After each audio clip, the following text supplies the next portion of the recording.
Today, you're going to hear the story of Blackberry Pond Farm and how they have grown their farm business from growing just simple butterhead lettuces to now serving a CSA and an online store and a farmer's market. And they're doing really well. And what I loved about this story was that it's such an elegant, simple sales funnel. There are some real marketing gems hiding in this interview. Let's get started. Hey there, this is Corinna Bench, and welcome to the My Digital Farmer podcast. In today's market, it's not enough to just grow your product. You've got to know how to sell it too. Welcome to the My Digital Farmer podcast, where we reveal online marketing strategies and tips to help farmers like you get better and more confident at marketing. Learn how to find more customers, increase your sales, and build a strong brand for your farm. Let's start the show. Well, welcome to episode 277 of the My Digital Farmer podcast. I am your host, Corinna Bench, one of the farmers at Shared Legacy Farms out in Elmore, Ohio. I'm also the founder of mydigitalfarmer.com, which is all about trying to help other farmers like you get more confident in your marketing and sales strategy so that you can grow a profitable farm business. How's everyone doing today? Welcome back to the show. Big shout out to all of my regular listeners. Welcome back. And if you're new to the show, thanks for checking me out. Make sure that you subscribe to the podcast, especially if you need some help learning the marketing fundamentals. And go check out my first 10 episodes. I designed those for newbies in this space who are trying to learn the ropes. I also encourage you to get onto my email list if you want some marketing coaching that's free, because when you do, you're going to get an email from me at least once a week that is going to basically walk you through the marketing jungle. It's so good. I think it lasts for like 3 months. And by the end, you're going to have a lot of knowledge to kind of move you forward. And if you decide that it's not helpful, you can just unsub. So you can go get on that list by subscribing at mydigitalfarmer.com/subscribe. Today's episode is sponsored by my friends at Local Line. Switch to Local Line and grow your farm to new heights this season. Local Line is the most comprehensive sales software built for farmers and food hubs. Its features include e-commerce, automated inventory management, subscriptions, a website builder, point of sale, and more, helping you increase your sales and streamline your processes. So whether you're a CSA farmer or you sell meat, you run a food hub, or maybe you sell wholesale or offer a herd share, Local Line has the tools and features that you need to succeed. We're a big fan.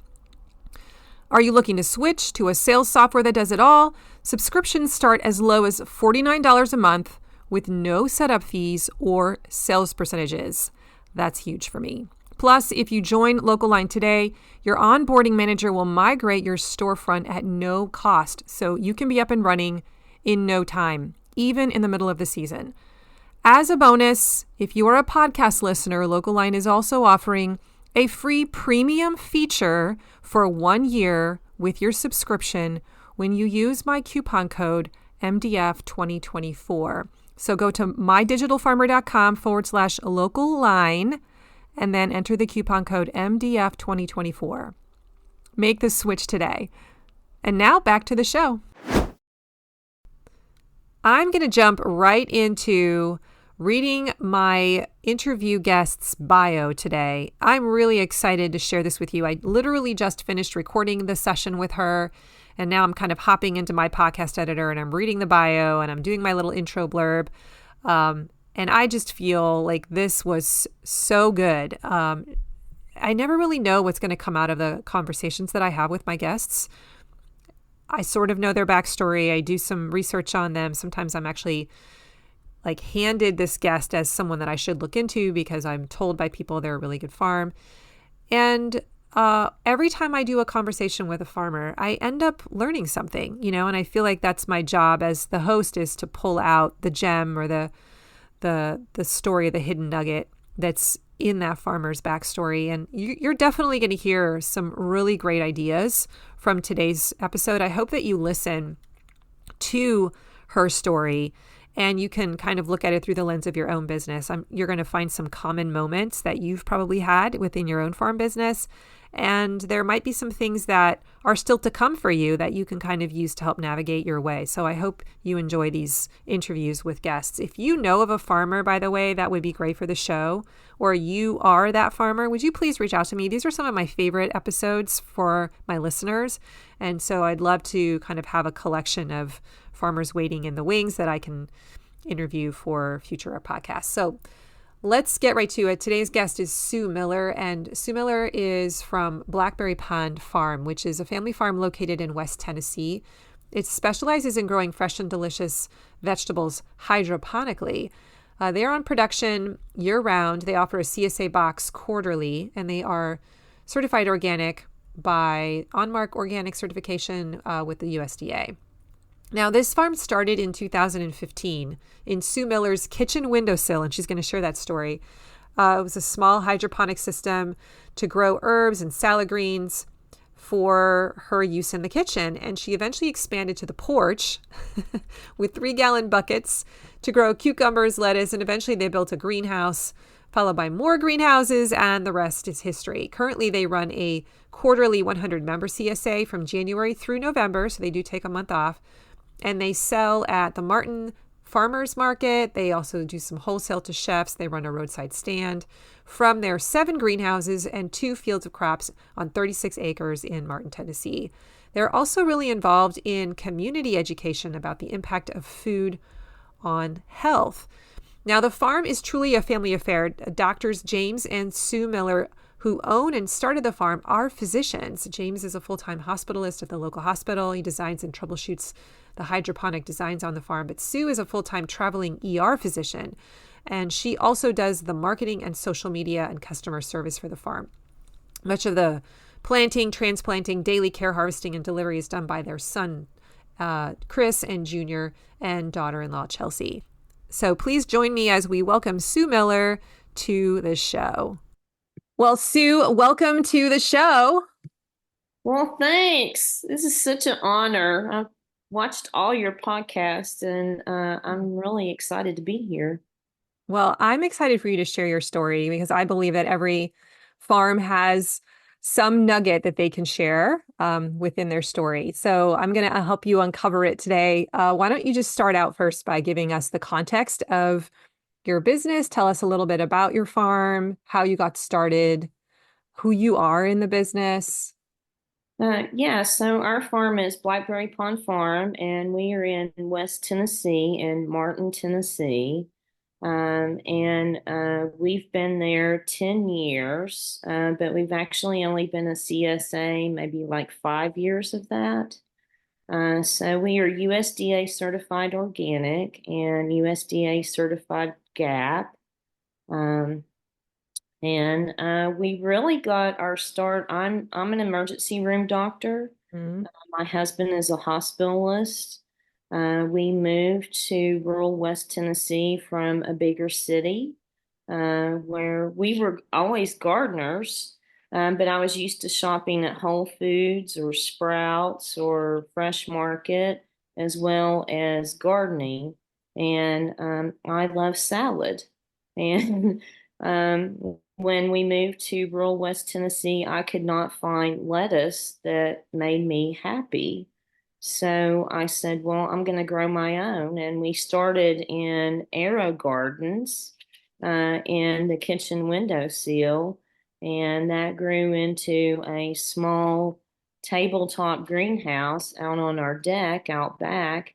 And then I asked my husband to build me a greenhouse. So he built me a greenhouse. So we started growing hydroponic lettuce out there. And before we knew it, it was more than our family could eat. And so my daughter started selling it in the farmer's market. And one thing led to another. And now we are like the go-to people for salad greens and lettuce in our area. And it grew into a CSA, and it's its own business now, and employs both my sons. My adult sons work there full time on the farm, and my daughter-in-law. And then my husband and I still kind of run the money and marketing side of things. Okay, so you really filled a niche. It sounds like that's kind of how you fell into this, you saw a specific product that was really lacking in your area. And so you tried to solve that problem. And then it kind of ended up, it gave you um, like a name. You were known for your lettuce. And then it sounds like you expanded from there. Is that right? Like, what are the Right. things you grow right now? Right, right. So yeah, we grow in the field and we just planted beans and peas out there this week. Last week we planted butternut squash and some more pumpkins. So we grow other things too. But and then after we formed the CSA, we ended up getting all these cooperative agreements with these other farmers in the area that we were meeting, which kind of expanded our offerings in our CSA. So I think you asked me when you emailed me if we were like a local food hub, and Mhm. I really didn't know what that was, so I Googled it. And I guess in a way we kind of are, but I didn't set out to become that. Hmm. So, when the CSA started, it was like, here's a box of lettuce and radishes, tomatoes, cucumbers, things that you can cut up and make a salad for your family every week. And then people were like, well, we want other things too. So then we added other vegetables, and then they were like, well, no, I want you to replace my weekly Walmart orders. So can we have meat and bread Hmm. and dairy, and so we started adding things slowly, and now we have grass-fed, grass-finished beef, we have lamb, we have pork, we have chicken, we have eggs, we have sourdough bread, we have dairy. So besides all the vegetables, and then when it's in season, like now in the summertime, we have other farmers who like call us and say, "Hey, like yesterday, I got a call from a farmer. We just picked new potatoes today. Y'all want some of those?" So I'm like, yeah, we'll take those. So And this that's all happened over the course of 5 years? yes, yes, Wow. yeah. So you started out, did you always send your daughter to the farmer's market, or were you there at first being the face of the business? She went there at first. Okay. Yeah, all by Okay. herself. Yeah, Okay. And with so like help my audience understand like the growth phases maybe that you feel like you kind of went through. I know this wasn't a question I sent you, but I'm kind of intrigued at how when farm businesses first start, I think they aren't always sure like, well, what's the next step going to look like? And then what is the next phase of business going to look like? Because it happens in stages, right? Your growth happens in stages. And right. if a farmer in stage one kind of knows what stage two is going to look like, it helps them know what they should maybe start working towards. So if you look back now, what are kind of some of those milestone moments that you saw where you could be like, oh, we made the leap, then we're able to do this because we hit this milestone? Yeah, well, we were growing extras, so we were taking it to work and giving it away, and people were paying us for it. And that's when I decided I was going to send her to the farmer's market with the extra on Hmm. Saturday. Hmm. And Butter Crunch is our flagship product. It's our most popular product. It's our gateway product. Hmm. So the Butter Crunch head was the thing she was selling the most, and people there were a couple of people there that were involved in the CSA locally, and so they were telling her and telling us, well, you guys need to start a CSA, and I didn't even know what a CSA was, so. Hmm. Uh, so I had to try to figure that out. And I was like, I don't know if I want to do that because that's like committing to Commitment. have a set quantity. And I don't know if I can do that. So, Mhm. um, What so year was that you started the CSA? Was that like year three or two? we started in 2019. Yeah. Okay. Mm. So I created what I called a salad box, and it was a box of a couple of heads of lettuce and other ingredients that could be chopped up and made into a salad that would feed side salads to a family of four. And we sold that for $10. And initially we offered free delivery when COVID came out. So see, we kind of started doing that, the salad box in 2019, and then all of a sudden COVID came. That was like the start of 2020, COVID came. And I was like, the farmer's market's probably not going to be open this year. Mm-hmm. And so why don't we expand this salad box thing and really push it on social media, as like we'll do contactless delivery, you can pay online, it's fresh, it's local, it's certified organic, is like an alternative. Mm-hmm. And COVID really helped the business take off because people were like, oh, yeah, I want that. And so that kind of evolved into the CSA. And then we started the CSA with just 10 people because we wanted to start small and build slowly. And so we do it in quarters. So we have a winter session that goes January to March, and then a spring that goes April through the beginning of June. And then summer we're in now starts the beginning of June and goes to Labor Day. And then we have a fall that goes from Labor Day to Thanksgiving. And then we take off between Thanksgiving and New Year's every year. Is what we've done since we started the CSA. So we have 85 members in our CSA now.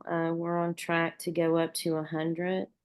But then once the CSA started and I started sending out my end of the CSA surveys and asking people what did they like, what did they want to see more of, then they were like, well, we want you to replace our grocery stores, what we want you to do. Uh, we want more than just salad greens. We want all the vegetables. We want all the fruits. You know, whatever you can bring us. We want meat. We want bread. Yeah. So obviously we couldn't add all that all at once. So we added eggs. I think eggs is a natural gateway. I think you've mentioned before you started with adding on an egg share. So we added eggs and then we added on an egg share. And then the person who was providing our eggs also does lamb. So that was kind of like a natural next addition was to add on the lamb because we were just dealing with this one vendor.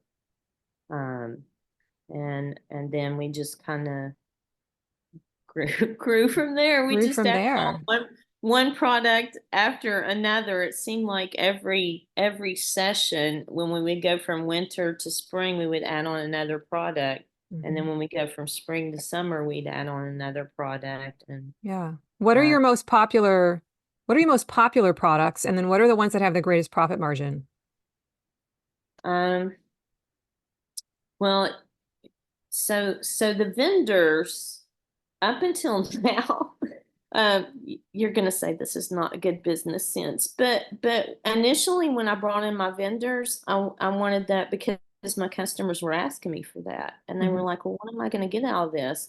And I'm like, "Well, you're going to get access to my customers, and I'm not going to take any money from you." And I didn't. I get, whatever they create a vendor account in our local line and whatever was collected, then we paid them 100% of the money. But now I'm actually collecting 10% because of the whole logistics of the whole thing, because we're having to make sure we're Yeah. doing the delivery, we're dividing it up, we're making sure everything stays frozen that needs to stay frozen, and it's just, we should have done that all along. But it, anyway, vegetable wise, the lettuce is still our number one seller, Yeah. and I think it always will be. And then as far as my vendors go, eggs is probably number one. And the grass-fed, grass-finished beef, which is a relatively new product. We just started offering that this past spring. Is probably number two. Okay. I want to just pause and make a distinction for my audience too. There's a difference between what is the most popular product for your customers and what is the highest profit margin. Sometimes they are the same, but as a business owner, we need to know both. They both have their place in our product line because often the popular product can serve as a gateway to get them in, but we're always trying to lead people to the products that have really high margins for us, right? So it sounds like you have a really good sense of the numbers as well. Today's podcast is sponsored by Farm Marketing School. This is my monthly membership where farmers can come in and build marketing assets one at a time in special 30-day build projects that I've created for you. There are currently over 14 different projects inside of Farm Marketing School, including your website homepage, building a promo calendar, building a promotional email challenge, testimonial and reviews, how to build a better offer, your email nurture sequence, your lead magnet. There's a sales funnel audit. There's a ton of good stuff in there. And I'm adding new material every couple of months. Plus, you get a monthly Zoom meetup with the whole group in the middle of the month. And we'll be doing some book studies off in the fall. I'm really there just to try and empower you and help you get your marketing assets built. So the way this works is you subscribe from month to month. You can cancel whenever you want. You go in, you take the assessment. There's also a crash course in marketing that you can watch to just learn the lingo and the vocabulary and the framework. And then you get started building your first marketing asset. Every project includes a hour-long tutorial, a resource folder that gives you lots of templates and examples to help make the process of actually building your own version really fast, and also a project planner to help you time it out and make sure you get everything done. If you want to learn more about how to join Farm Marketing School and try it out, you can go to mydigitalfarmer.com/FMS. This is my new kind of flagship offer, my community that I'm going to really be pouring myself into over the next 6 to 12 months. Really excited about it. So I'd love to interact with you. Join at mydigitalfarmer.com/FMS. And now back to the show. Do you think the fact that you're doctors helps you at all? I know you mentioned that, you're an ER doctor, and then you talked about how you were, you must have been in the thick of COVID, like trying to be a doctor. And here you are coming with like a solution to help people stay healthy or live healthy in the midst of all that. But do you feel like you bring some authority and credentials to the space because of that? I think it does. I think it does. Yeah, and so we're actually working on a grant about food as medicine, and we have a couple of pharmacies who serve as pickup sites for our CSA and our online orders. And so we're going to try to work with them. And we recently got approved to accept SNAPs payments. So we're going to work with people who are on food stamps, who are on Medicaid, and seeing if they can buy into the CSA or work more fruits and vegetables into their diet and see if that doesn't make an impact in their health, particularly diabetes and hypertension. And we know statistically that it does, but I'm excited to see what that's going to do on a local level and what we can do to impact that. Yeah, but even just the passion, that's coming from you, like this isn't just, oh, I like to be outside and work in the soil. This is, I'm a doctor, so I believe in health and promoting health, and I believe that food is medicine, and that energy has to be coming out in your messaging in some kind of way, I would imagine. Even if it's not super intentionally, I'm sure it's just the fact that you're a doctor, like it's just naturally going to be coming out of some of the ways I you think it's talk. probably just natural. I don't think I Yeah, did yeah, that intentionally, like you're yeah, saying. yeah. Yeah. And people are gonna maybe even be looking for that and read into that. Can you give me a little bit? So I want to just clarify for my audience. You talked about how you started out just going to the market. You then started a CSA, and now you have people saying, we want to be like, we want you to basically be our grocery store. We want you to replace our grocery store, our Walmart experience. Are you now offering like in just the online store for anyone to just buy from the store too? Or is it only you have to join our CSA, our choice CSA model, or what? Explain that to me. So some products we offer on both. We have two stores. We have the CSA store, which you have to log into, and the public store.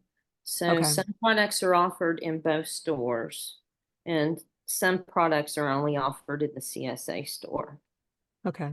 And a CSA member, it's a choice CSA. So people are building their own box each week. Yes, Okay. yes. It's not Which a traditional one where it's like I'm packing the box and then well, you. well, I think we're a hybrid because the way we started is we told everybody every week, well, here's what's in the box, and they weren't allowed to swap out things. And then I had people messaging me and saying, well, can I swap out that because I don't like bok choy? Can I get this instead? Mhm. um, and so then we started swapping things out, and I'm like, this is getting too complicated. Why don't we just make them whatever amount they pay is a credit in the Mm. online store, and they can buy whatever they want to with it. And then Local Line gives us the pick sheet and the invoices, and then we just bill the blocks from that. So I mean, it's a little bit more work on the tail end and packing the Mhm. box because not everything's the same. But that's what we decided to do. But we still offer the standard box. So, so when I send out an email to the CSA members every Monday morning at 9 o'clock, it goes out like clockwork, and it has, pictures and tells what's been going on at the farm that week. And it has a big long list of what's available that week and what vendors different products are coming from and what came from us. And there's a recipe of the week. Anyway, in that, I put what's in the proposed half share box and the proposed full share box. And so if they choose to get the half share box, then $10 is deducted from their balance, but it's usually a minimum of $12 worth of product. And the full share box, the same thing, $20 is deducted from their account, but it's usually about $24 worth of product. Um, And if and they then want to buy more things, can they do that? Can they, And and then then it if they just want to gets buy more things, they do that. And we have just gets people, taken off their store credit? it just gets taken off their store credit. Mhm. Yeah. And we have a wide range. I mean, some people Yeah. will spend their entire CSA prepaid amount in the first couple of weeks, and then they'll just pay as they go the rest of the season. Mhm. What would you And then we say have is other your people who average? like get the standard box every week and they Yeah, like have it all divvied out. And they can skip weeks. They can skip as many weeks as they want. right. So, Sue, I don't know if you know this off the top of your head, but what would you say is the average amount of money people are spending on a box every week? Um, Probably 30 to $40. Okay, that's helpful for some of my listeners to hear if they're just even wondering where are we, what table are we even playing at here, right? Like when it comes to vegetables, but that also would include some of these other vendor items, right? It's not just Right. It would vegetables. Yeah, yeah, include some of the other vendor yeah. items. Okay. Um, I would like to just briefly talk about a little bit more about who your customer is, because you've referenced several times in this interview how you've seemed to guide your business based on the feedback you're getting from your customers, right? Like you started out with Right. what you thought they wanted. You were trying to solve a problem for yourself, actually, and then started sharing it at work. And then you started hearing feedback, right? You were getting the people were closing the loop and saying, "We like this, so, grow more lettuce." And so then you did, and you expanded your operation to meet that need. And then you began to hear rumblings from the crowd. We'd like this, and so you said, "Okay," and you responded. So, just in general, like after these 5 years, like what are some of the things you've noticed about the kinds of clients that you are attracting to your farm business in general? Um, I would say most of them are in their 30s or their 40s. They're college educated, and they are health conscious. Hmm. Uh, Not all of them start out that way, but then they end up becoming that way, health conscious, that is. Hmm.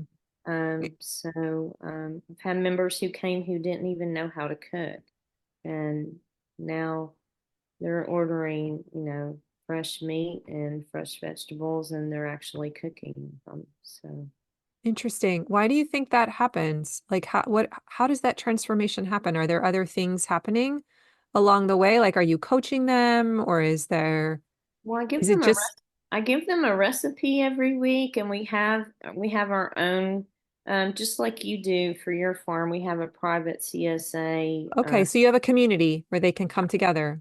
Right. And so a lot of them will share pictures on there. Hey, look, this is what I made this week. Like someone just last week said, "Hey, look, I took my okra and I put some spices on it and I baked it in the oven and it tastes just like fried, but it's healthier." Simple things like that. And that they share them with each other on the Facebook page. And then I do think that creates a sense of community. And Yeah.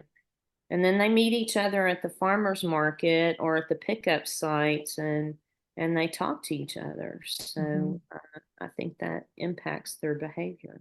Yeah. Now, over time, do you see customers graduating? Um, how are they graduating? I don't want this to be a leading question. Like, they first begin with you and they're a certain way, they buy a certain thing. Like what is that? What do those different growth markers, milestones look like? How are they graduating along over Um, time? so most people come in through either our roadside stand or through the farmers market, and then they join the CSA. And a lot of people, when they join the CSA, only want vegetables and fruit. And so, or they'll start with the basic proposed blocks, and then they'll add more and more things, and then they usually add on eggs or bread, and and then as they reach the higher tiers, then they're getting meat and bread and eggs and fruit and veggies, Mhm. basically your whole grocery cart every week. Yeah. um, How long of a process do you think that takes? Probably a year is what I've Yeah. been observing, about a Okay. year. Now, this is all anecdotal, I know, but I just want to point this out again to our listeners. Like, as you're growing your business like this is just a great example of how you're following the cues of your audience. You're giving them what they want.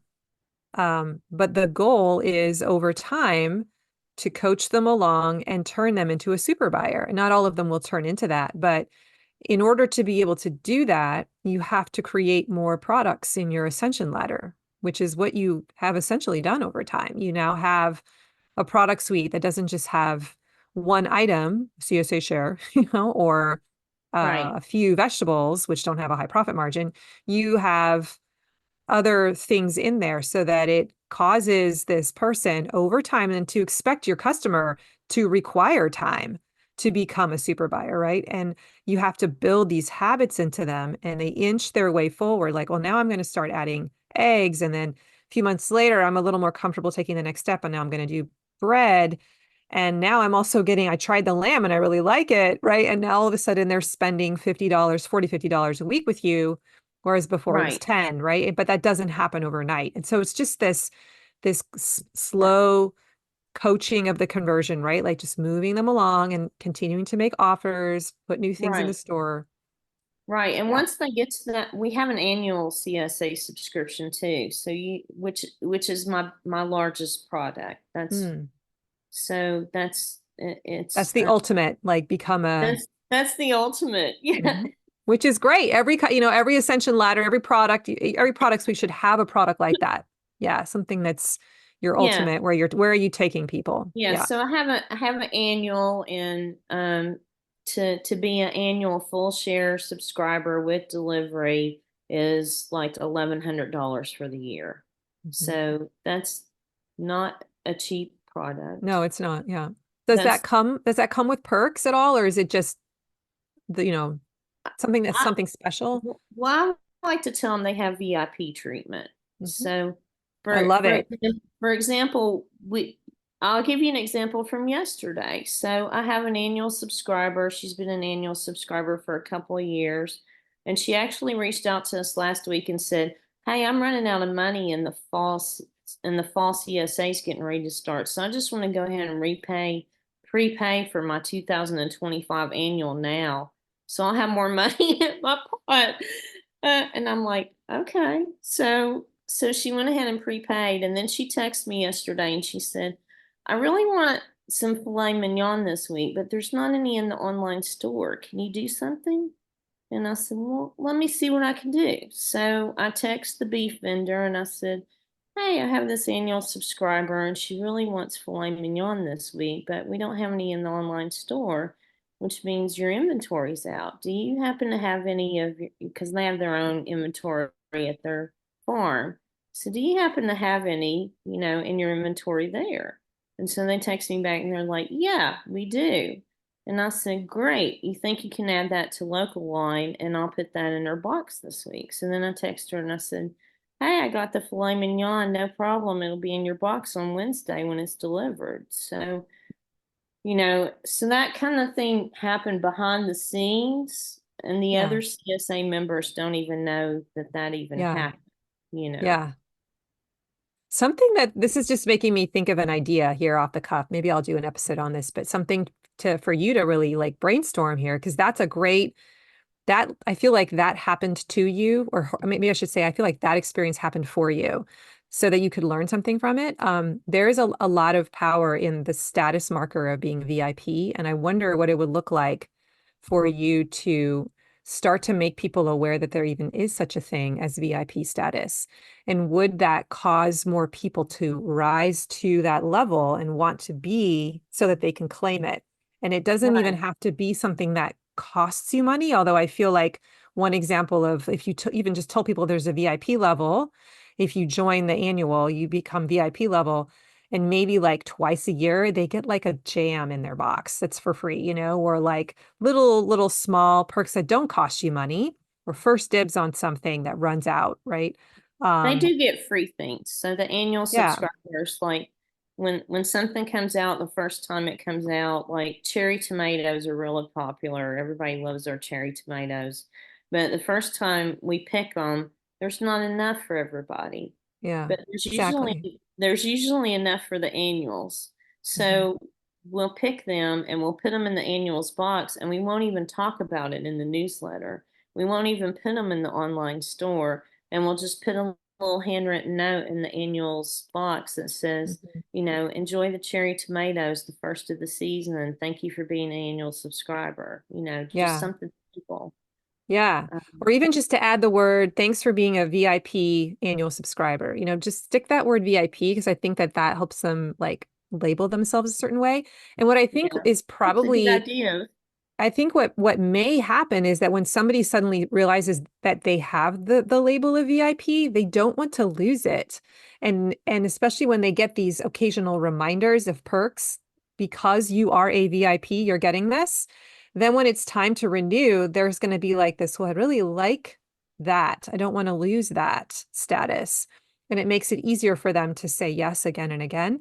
It's just something to think about. And I also think it might not be a bad idea to occasionally snap a picture of the thing you gave your VIPs. I don't know, something to play with and just post it in the group. Like for some of our VIP annual subscribers, we dropped this in their box as a bonus.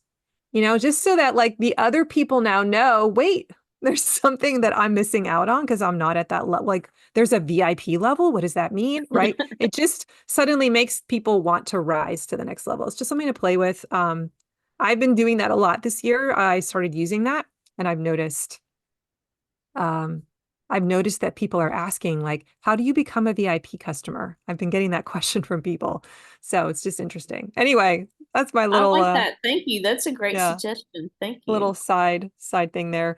I want to talk a little bit about the top of the funnel strategies. We've been talking a lot about like what happens once they buy your gateway product, and then you kind of know how to coach them along once they're in the funnel and they're buying, how to get them to become a super buyer. But like, what are the things you do in marketing to make people aware that you even exist?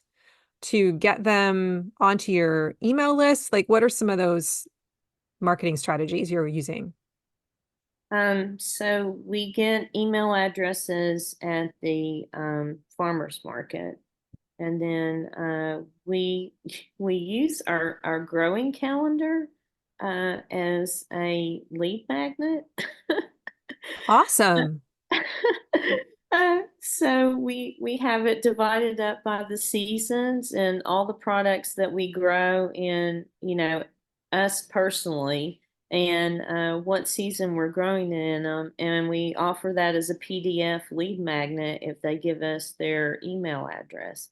And so we usually do that once a quarter on Facebook and Instagram and collect email addresses that way. But it's I've noticed, and probably in the last 6 months, it's just kind of naturally it people just sign up on local line and give us their email address anyway. Hmm. And it's because they're hearing about it from other customers, brand ambassadors, if you will. And Hmm. then our pickup sites. So we have multiple pickup sites. We have two pharmacies, we have two meat markets, a luggage store, which is kind of crazy, but anyway, a Yeah. bakery, um, Huh. and then pick up at the farm and pick up at the farmer's market. And so all those pickup sites have a sign in the window that says they're a pickup site for our CSA.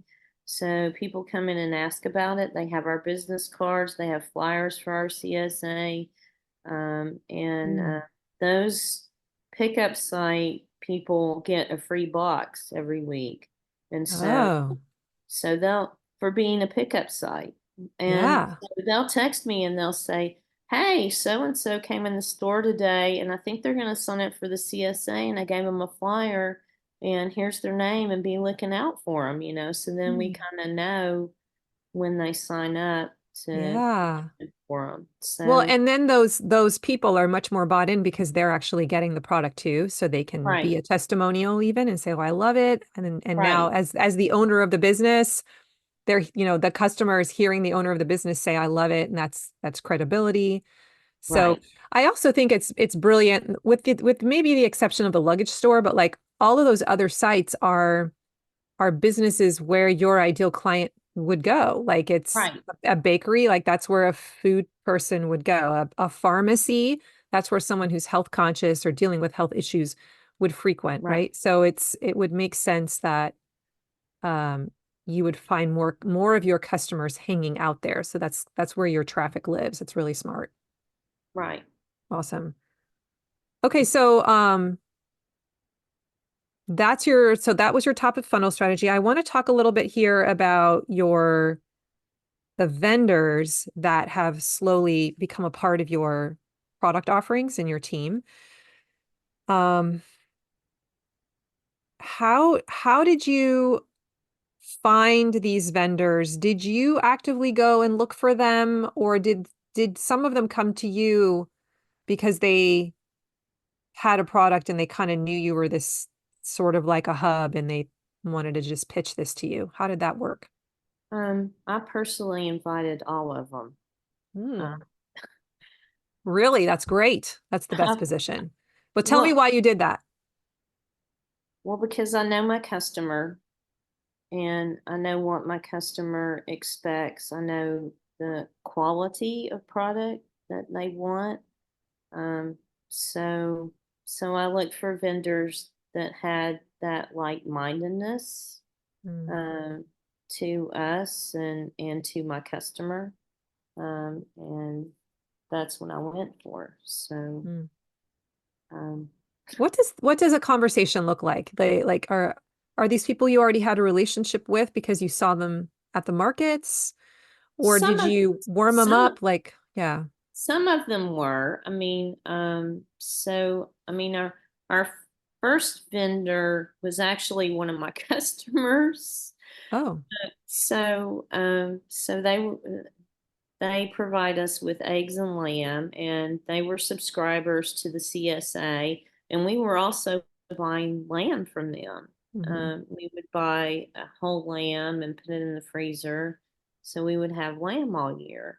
And so, when the customers started asking for more products, I knew that they also did pasture raised eggs, and they had a chicken tractor they moved around in their fields with their lambs. And so I said, well, why don't we get eggs from them? Because I know it's going to be quality eggs. We were getting eggs from them too, and why don't we just get eggs from them and offer that to our customers? And then if it goes okay, then maybe we'll offer lamb next. So yeah, so I invited her over to the house, and I said, you've been buying our vegetables, we've been buying your lamb and eggs.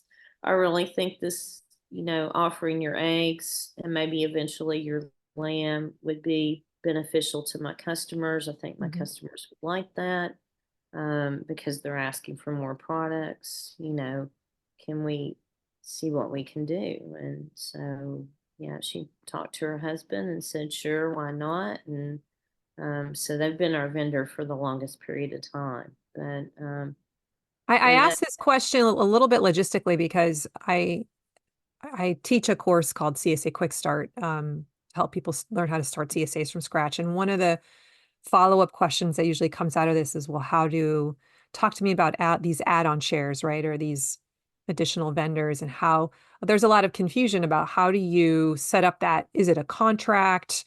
So I'm just kind of curious, did you do like a pilot project where it was like, well, we're only going to do it on a smaller scale to kind of like ease our way into it?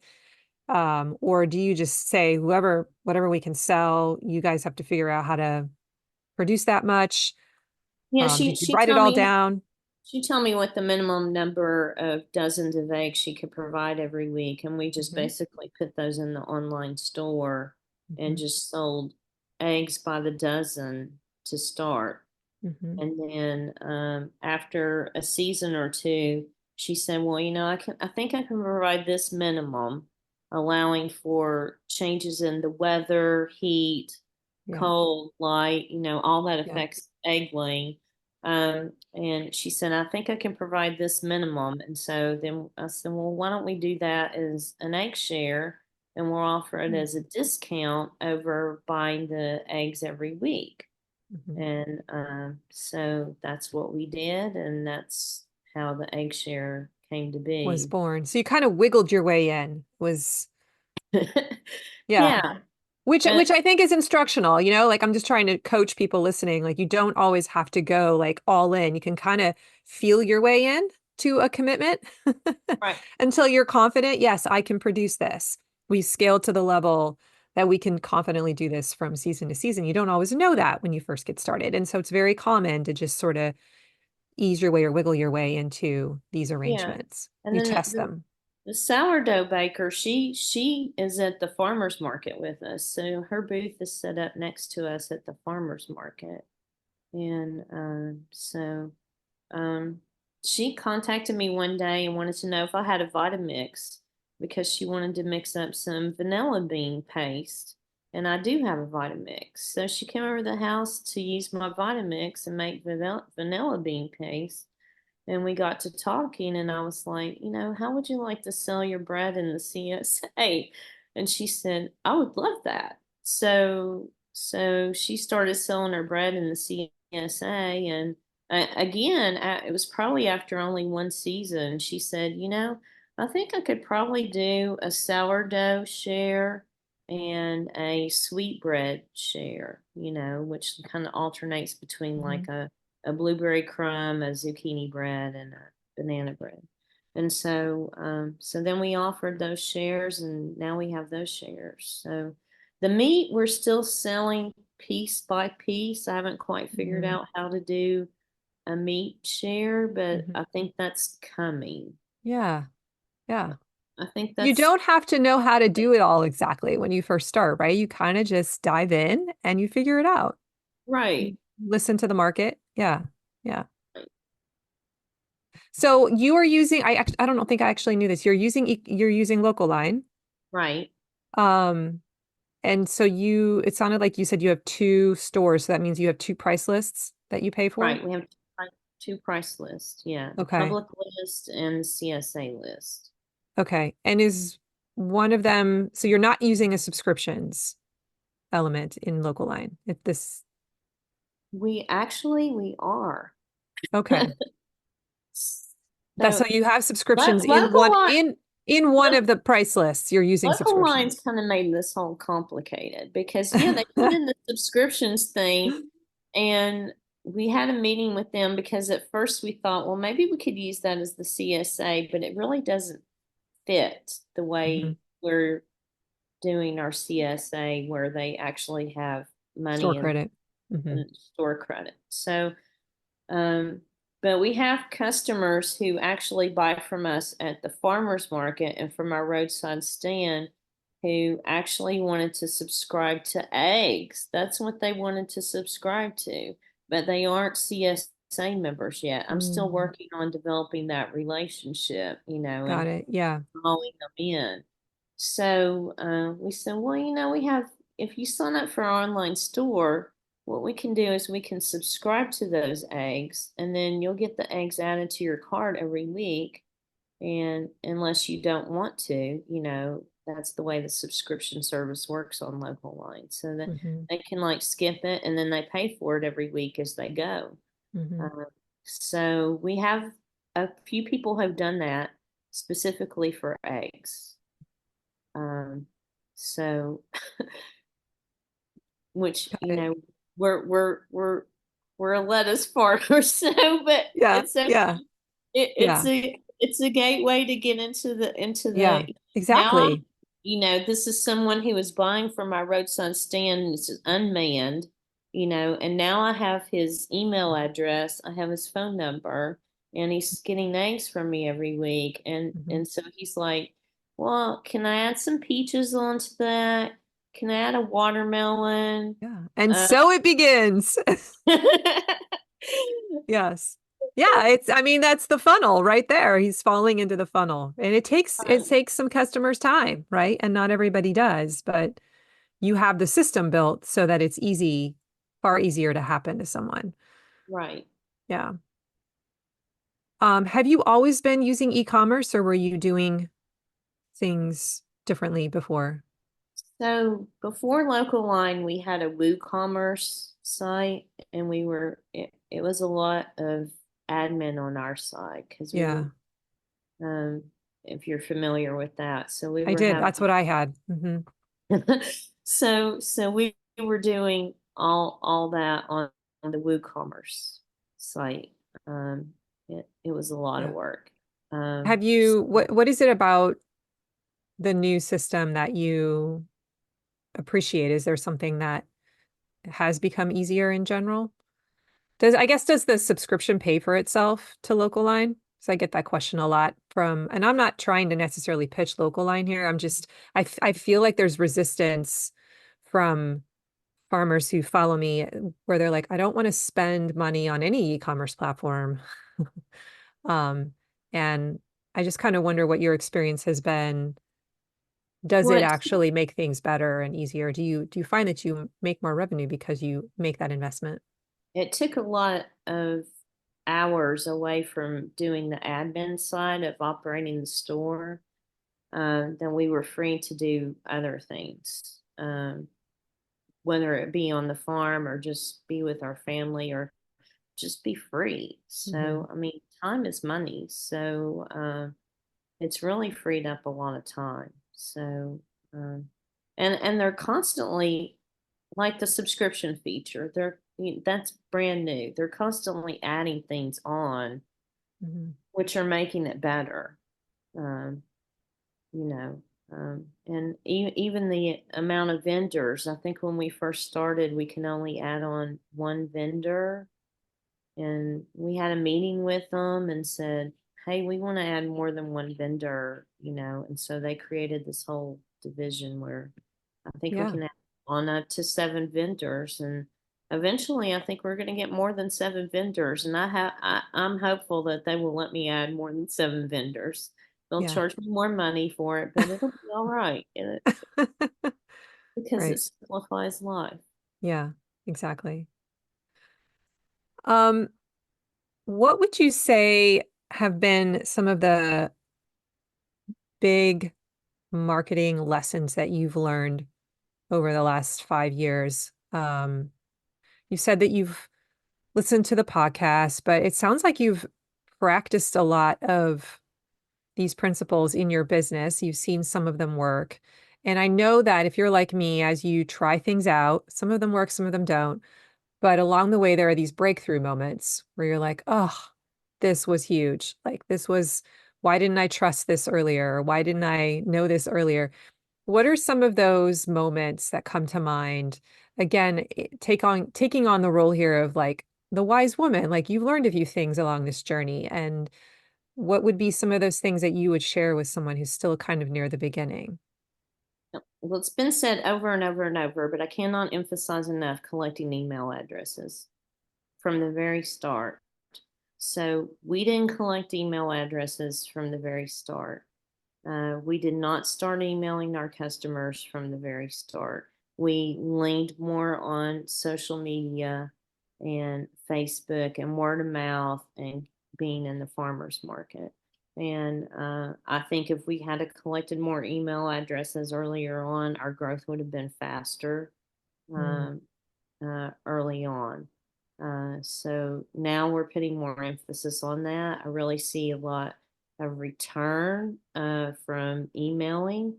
I think we have 700 people on our email list. I mean, it mm, doesn't sound crazy that's huge, good. No, that's great.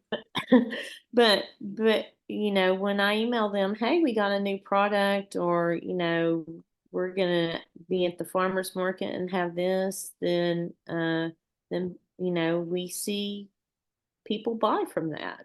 Yeah. So uh, And is and that I all see you're doing is sending one email a week? I mean, just to help farmers take the load off? Like it's not a ton of, I send one a week in the CSA, and then during the peak season, I may send one a week to like the local everyone else on the email yeah. list, Yeah. what we're going to have at the farmers market or whatever. And Hmm. then in the off seasons, like fall and winter, I may send like one a month.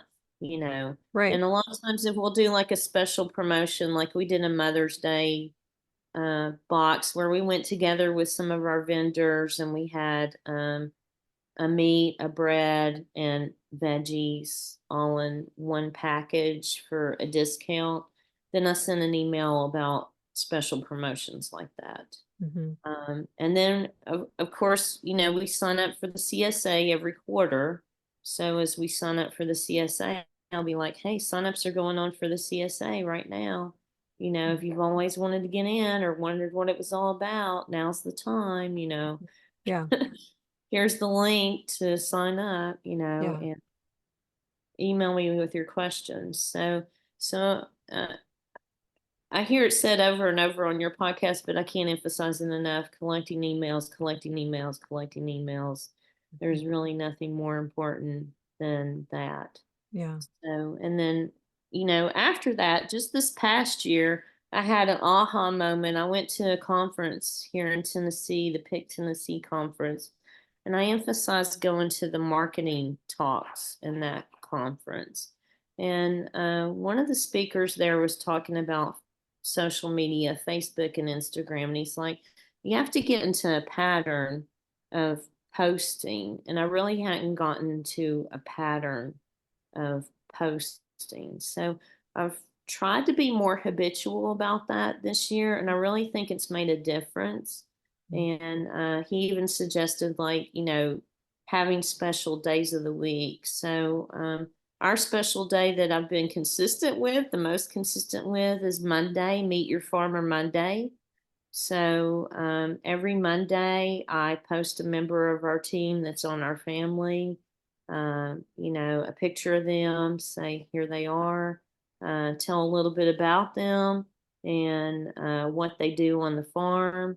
And that's been huge. And um, so when we go out to the farmers market or when we're out on deliveries or out in town, or even at the local Walmart, people recognize us and they're like, "Oh, you're with that farm. You Mhm. guys grow salad greens." They may not Mhm. remember the name, but they've seen the social media posts. So Mhm. that has really been helpful, and I think I'm going to be adding more to that. Mhm. I'm thinking about like a healthy tip Tuesday, going along with being a doctor and selling vegetables and um, kind of my mission. Mhm. Um, so I'm going to be adding more of those as time goes on. Yeah. And using the business suite for Facebook and Instagram to do and scheduling The those scheduling. posts. Yeah. So I was going on there like, randomly and just like putting something on there, but now I'll try to go on Business Suite once a week and schedule everything for the next week. Or if I know I'm going to be really busy, I'll even schedule stuff for a couple of weeks in advance. And so Yeah. then it's just on It's autopilot done. Yeah. and I don't have to worry about it. I So, love that. I've been doing that a lot this season too. And I can get the whole week done in 30 minutes. And then that's off my brain, right? Like I don't think about it right. anymore. And then I can still be in the moment. Like if something cool happens that week and I happen to snap a picture, I'm like, oh, I should share this. I do. Yeah. So it's like a bonus post, but I never feel this constant like, oh, don't you gotta find a photo Gotta today to post. I post, gotta right? find something to post. Yeah. Yeah, which it just stays in your head and you can never let it go and you can't give something else your full attention because that's always swirling in the back, right? So yeah, I love the idea of scheduling, like a 5 posts a week or something just to get it off your brain. And the other thing I'm doing with Business Suite is I'm just using the same post over and over, like Yes, every repeating them. 4 to 5 weeks, because I don't know if I heard it on another podcast or maybe on your podcast, but like apparently people only see like one thousandth of the Mhm. post that you put up, Yeah, so they may not even see it. And even if they're seeing it again, you know, repetition is good. repetition is,